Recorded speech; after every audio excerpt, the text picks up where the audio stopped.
GST blocked credit. क्या आप अनजाने में गलत आईटीसी क्लेम कर रहे हैं? चलो सबसे पहले सबसे बड़े मिथक को तोड़ते हैं। अगर कोई चीज बिजनेस के लिए यूज होती है तो मैं हमेशा आईटीसी क्लेम कर सकता हूं। सही लगता है? नहीं।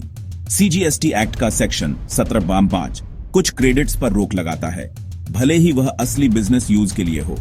आज 3 मिनट में मैं आपको दिखाऊंगा कि क्या ब्लॉक्ड है, मेन एक्सेप्शंस और सेफ रहने के लिए एक क्विक चेकलिस्ट। सबसे पहले मोटर व्हीकल्स। अगर मैं एक मोटर व्हीकल खरीदता या किराए पर लेता हूं जिसे ड्राइवर सहित 13 लोगों तक ले जाने के लिए डिजाइन किया गया है तो आईटीसी ब्लॉक्ड है। Vessels, aircraft. एक्सेप्शंस। अगर मैं उन व्हीकल्स को सप्लाई करने के लिए यूज करता हूं तो आईटीसी अलाउड हो सकता है।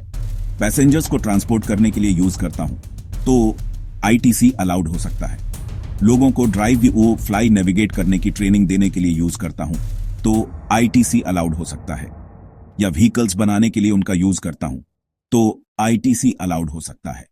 अगला फूड और beverages, outdoor catering, beauty treatment, health services, cosmetic या प्लास्टिक सर्जरी, क्लब मेंबरशिप्स पर होने वाले खर्चे, ये ब्लॉक्ड हैं, लेकिन एक्सेप्शंस हैं। अगर मैं इन्हें उसी कैटेगरी की आउटवर्ड टैक्सेबल सप्लाई बनाने के लिए यूज करता हूं, जैसे एक कैटरिंग कंपनी फूड इनपुट्स खरीद रही है, तो आईटीसी लिया जा सकता है। या टैक्सेबल कंपोजिट मिक्स्ड सप्लाई के हिस्से के रूप में तो भी क्लेम मिल सकता है। अब इमूवेबल प्रॉपर्टी का कंस्ट्रक्शन, वर्क्स कॉन्ट्रैक्ट सर्विसेज और गुड्स सर्विसेज जो इमूवेबल प्रॉपर्टी बनाने में यूज होते हैं, प्लांट और मशीनरी के अलावा ब्लॉक्ड हैं। रिकंस्ट्रक्शन, रेनोवेशन, एडिशन, रिपेयर्स जब वे कैपिटलाइज्ड हैं तब भी ब्लॉक्ड। मतलब अगर मैं एक शोरूम, ऑफिस या वेयरहाउस बना रहा हूं या कैपिटलाइज कर रहा हूं तो वह जीएसटी एक कॉस्ट बन जाता है। अन्य बड़े ब्लॉक्ड बकेट्स, पर्सनल कंजम्पशन, खोए हुए, चोरी हुए, डिस्ट्रॉय हुए, राइट ऑन किए गए गुड्स, गिफ्ट या फ्री सैंपल्स के रूप में दिए गए आइटम्स, फ्रॉड, डिटेंशन, सीजर या कन्फिस्केशन के कारण चुकाया गया tax. Non resident taxable person, ITC available नहीं है सिवाय उनके द्वारा इंपोर्ट किए गए गुड्स पर। Composition scheme, composition tax payers ITC claim नहीं कर सकते।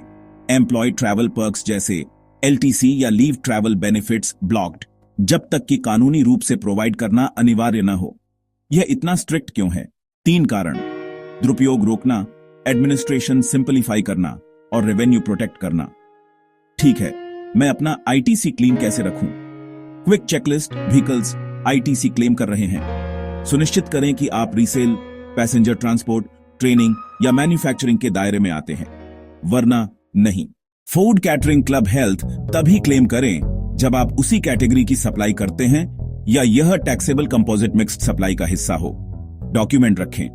कंस्ट्रक्शन, अगर यह इमूवेबल प्रॉपर्टी है और आप इसे कैपिटलाइज कर रहे हैं तो ब्लॉक्ड माने जब तक कि यह प्लांट और मशीनरी न हो। Inventory controls, gifts, samples, right offs और डिस्ट्रॉयर लॉस्ट आइटम्स पर कोई आईटीसी नहीं। टैग करें और एक्सक्लूड करें। एम्प्लॉय बेनिफिट्स तभी क्लेम करें जब आप कानूनी रूप से बाध्य हों। कानून का रेफरेंस पास रखें। रेड फ्लैग्स, फ्रॉड या कन्फिस्केशन के कारण चुकाया गया कोई भी टैक्स क्लेम न करें। प्रो टिप्स, मेरे अकाउंटिंग सिस्टम में वेंडर लाइन आइटम लेवल पर ब्लॉक्ड कैटेगरीज को टैग करें। हर हाई रिस्क इनवॉइस पर यूज का पर्पस कैप्चर करें। Vehicles, catering, works contract. किसी भी गलत तरीके से लिए गए आईटीसी को रिवर्स करने के लिए कैपिटलाइजेशन शेड्यूल को क्वार्टरली रिव्यू करें। याद रखें, सेक्शन 17(5) आईटीसी के फ्री फ्लो का एक्सेप्शन है। अगर मैं अनश्योर हूं तो मैं इसे ब्लॉक्ड मानता हूं जब तक कि मैं इसे एक क्लियर एक्सेप्शन से जोड़ न सकूं, डॉक्यूमेंटेशन के साथ। किसी ट्रिकी इनवॉइस पर सवाल है, कमेंट्स में डालें और मैं इसे फ्यूचर वीडियो में समझाऊंगा। लाइक, शेयर और सब्सक्राइब करें और जीएसटी की क्लैरिटी के लिए। अगली बार मिलते हैं।